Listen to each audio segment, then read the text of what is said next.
Cape Town winters can be bleak and brutal, especially for those living without adequate shelter. Ons swaar bly hierso. Sien dat ons 4 jaar al hierso bly. Sien dat die regering ons beloof het ons sal dat ons moes 'n jaar gebly het. En na dat jaar sal ons in huise gewees het. Dit is nou al 4 jaar, ons bly nog altyd waar ons is. On a wintry day in May 1999, an impoverished community living in Wallacedene, Cape Town, took drastic action. Their case was hailed as a constitutional landmark, significantly impacting government's housing policy. But did policy translate into practice for this community? Known as the Grootboom case, it was named after a woman called Irene Grootboom. She lived in an impoverished informal settlement without basic services. Many had placed their names on a waiting list for low-income housing. But as time wore on, about 900 adults and children moved onto adjacent land that had been earmarked for low-cost housing.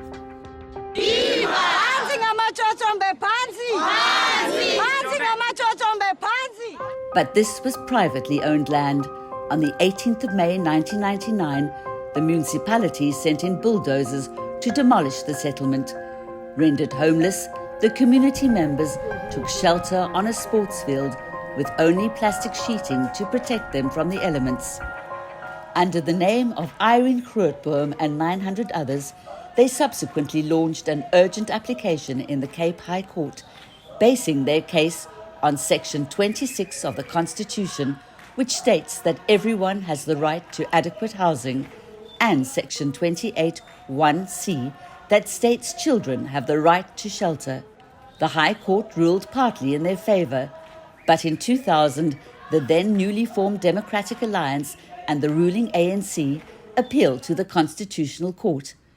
The government argued that although it was taking reasonable steps to provide housing for all South Africans, it did not have the resources to accommodate everyone.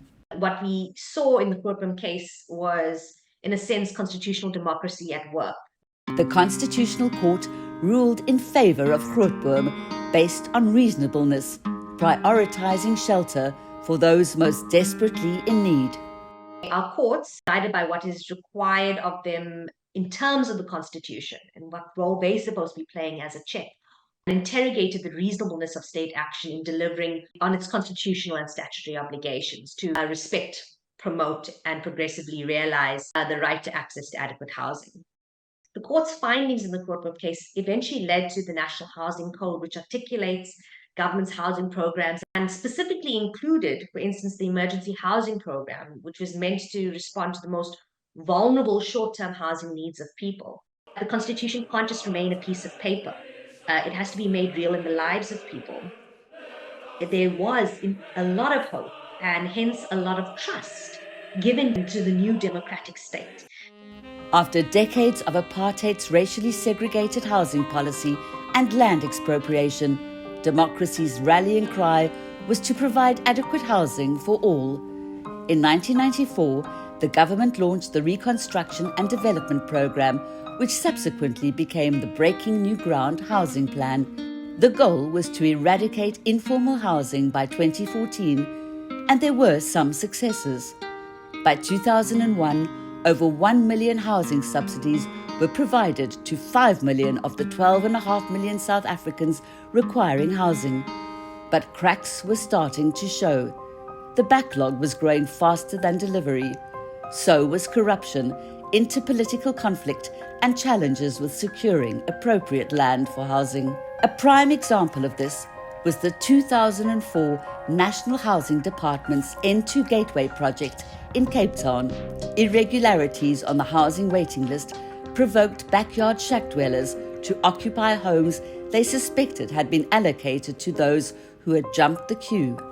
In 2007, the city of Cape Town constructed Blikkiesdorp, a sprawling settlement of 10 shacks as a temporary relocation area, or TRA.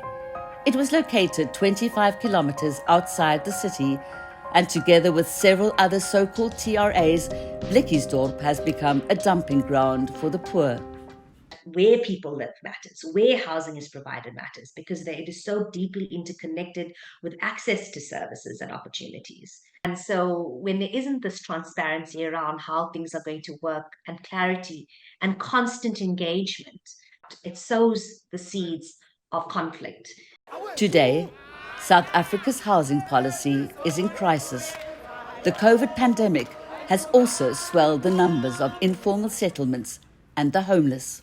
In the 2022 to 2023 year, the Department of Human Settlements reported a delivery of 33,892 fully subsidized homes and 25,322 service sites, which is actually 7 times fewer formal homes that were provided by government compared to the peak of housing delivery during, for instance, the 1998 and 1999 years. And, this is, of course, concerning. It's the rate of delivery that's particularly concerning. The housing backlog is critical, and perhaps even more critical is, the question of how will this be addressed. In May this year, a report was launched by the Development Action Group, Human Sciences Research Council, and the National Association of Social Housing Organizations. The report focuses on releasing land for integrated housing, the imperatives of interdepartmental cooperation and community participation. And land release is one of those very meaningful tools to drive our economy, to actually realize the value of the urban dividend in a way that actually provides us with an ability to can actually turn the fortunes of our cities. We could be simplifying and speeding up the process of releasing land for well-located affordable housing a lot more.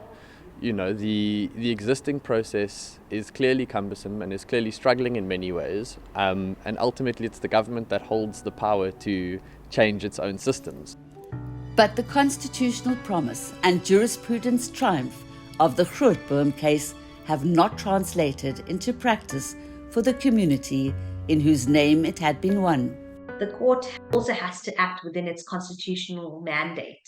Yes, to interrogate and question whether or not the state is complying with its constitutional and statutory obligations, and in instances where that is not the case, to give effective remedy. But it also cannot overstep into the domain of the executive.